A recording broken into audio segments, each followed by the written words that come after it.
Неге мүшел жас қауіпті деп саналған? Мүшел өткелі. Айдос 37 жасқа толар түні тыныш ұйықтай алмады. Сағат тілі түнгі 12-ге жақындаған сайын жүрегі әлдене өзі сезгендей дүрсілдей береді. Әжесінің сөзі есіне түседі.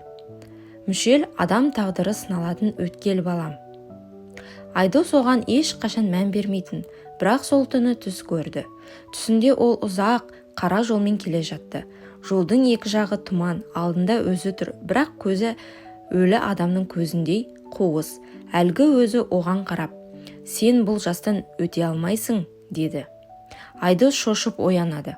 Сол сәтте телефоны шыр етеді. Досы хабарласып, түн ортасында жолға шығуын өтінеді. Айдос бір сәт ойланып қалады. Бірақ күлді де, ескі ырым ғой деп кілтті алады. Сол тыныш еді. Жол тыныш еді. Радио өздігінен өшіп қосылып тұрады. Бір кезде көліктің ішін суық жел шаршып өтті.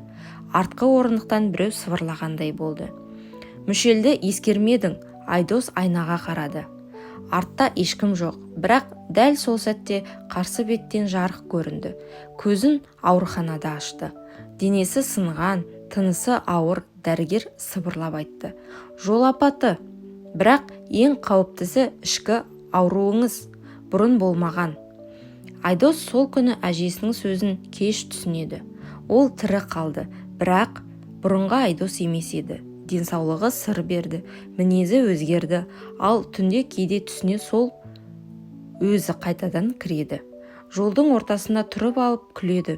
Келесі мүшелде тағы кездесеміз. Содан бері Айдос бір нәрсені ұмытпайды. Мүшел сенбесең де сені ұмытпайтын кезең.